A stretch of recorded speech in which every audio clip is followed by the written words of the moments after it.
Hey guys, this is Dawn Kurtagich, and today I'll be reading you the opening chapter of Teeth in the Mist, my third novel, and I hope you enjoy. Roan, 1851. Chapter 1. Her Eyes.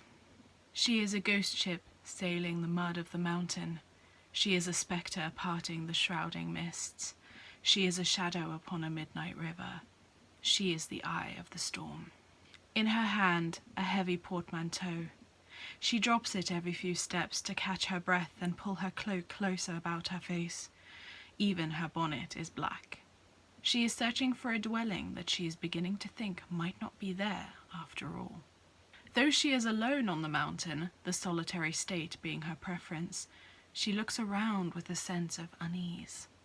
Like a trickster, the mountain is full of traps and twists, dotted with sharp slate rocks that protrude from the earth like jagged teeth, stretching skyward. Silly, she tells herself, for one to imagine the mountain could be hungry. And yet, she can sense something considering her, and there is appetite in that regard. She bares her own teeth in defiance. Something shifts in the earth beneath her feet, and she has the peculiar sensation of someone having passed her by, suddenly, but under the moonlight she sees how very alone she is. She glances behind her, down the track, and can still see the moving black shape of the coach that brought her here. A trick of the mountain, perhaps, but she can hear the angry hoofbeats of the horses, and, she thinks, the carriage-master's mutterings. Stupid girl, stupid, stupid girl. No doubt it is true. To come all this way because of a slip of paper.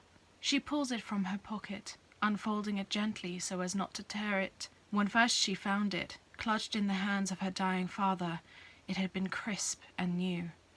Now it falls like lace over her glove, threatening to disintegrate with one harsh touch. She knows the words by heart. Dr. A. Maudley, Mill House, Methuen, Gwynedd, Wales. In the event of my death, Roan Evelyn Eddington shall fall under the guardianship of Dr. A. Maudley of Mill House until she has achieved the age of 21 years. May God have mercy on her soul. And beneath, 2 signatures. One of them is her father's.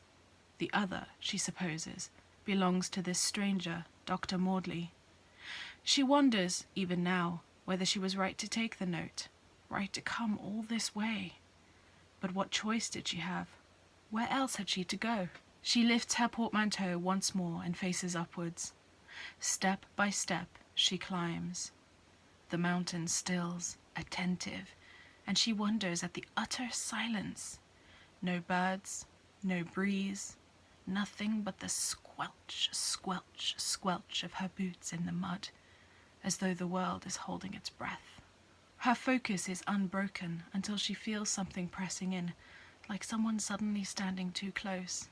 Breathing, watching. It overwhelms her. She drops her bag, raises her hands as if to defend herself, but instead of blocking a blow, her fingers begin to dance, drawing symbols or words or pictures in the air.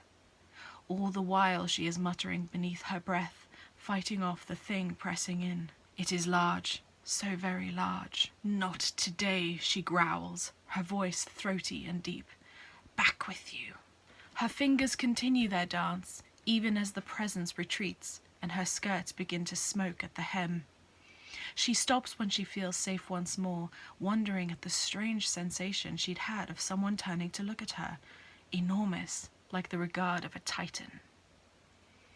After a moment, she picks up her portmanteau and continues on. A sudden energy, like the retaliation of a naughty child, sends her portmanteau flying backwards. The clasps click open, scattering clothing, undergarments, inkpots, quills, and journals into the mud. She ignores the delicates sinking into the mire, grabbing instead for the books, wiping them urgently on her skirt, heedless of the filth or the stains she is leaving behind. Do not taunt me, father, she whispers, her gloves beyond saving. I am paying the price. I have come here as you wished. I am in exile, she reminds herself, staring at the barren earth, remembering the countless times her father had said, "There is safety in isolation, Roan." Get up, she tells herself. Keep walking. Do not look back. At last, the sodden fabrics and stained books are back inside her portmanteau, pages pressed firmly together like a lover's kiss. She peers up from under her bonnet to examine the heavens above as a rumble of thunder stutters across the sky. The dark deepens as the clouds blot out the full moon.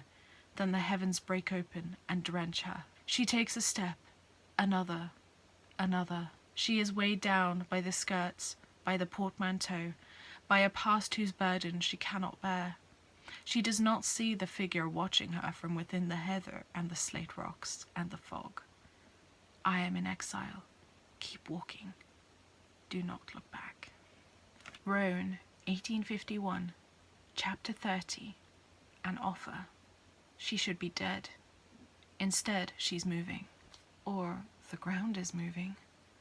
Above, the sky churns like an upset belly, clouds fighting one another in endless, unceasing layers of gloom. There is no sense of day, or time, or hour. She simply is. The movement continues, steady-paced, bumpy, and she almost falls, yet doesn't. Why should the ground move so? Time passes, she supposes, and eventually the movement beneath her back stops, but the clouds above continue their petty argument. Warm turns to cold with a slide and a thud, and she knows suddenly that she is lying on the mountain. She can feel its cool awareness beneath her like a corpse. Her future looms in gloom. Time has ceased to have meaning. Her mind spins and whirls, and the thoughts are chaotic and fragmented. She sees a shape move away from her, but not too far. It stops and stands, watching, waiting. She recognizes his proud horns. She can see through the fog a glimmer of sharp red, and she rolls over to vomit. His smell is more toxic, more noxious than the slums of London. "Get away," she wants to say, but he stands unmoving. She begins to shiver, even though the heat pulses through her skin. Everything hurts. Everything is sharp and intense, like fire ants crawling and biting from toe to chin. Fleas scamper over her lungs, worms writhe in her brain, and then his voice. "Water mine." She turns to look at the ram, and one word forms. No. Abandoned, abused, admonished. Would I treat a jewel so poorly, I should burn them in their sleep? She is tempted to say it. One little word. Yes. Instead, she closes her eyes and begins to pray. "Kill me. Let me die." Suddenly the ram is at her face, lips pulled back on long yellow teeth, blazing red eyes with their inhuman pupils not 2 inches from her face. "I will never let you go. You are mine." She screams and screams, yet the mountain remains insistently silent. So there you have it, the opening chapter from Teeth in the Mist and the beginning of chapter 30. I hope you enjoyed that, and I hope that you enjoy the rest of Camp YA.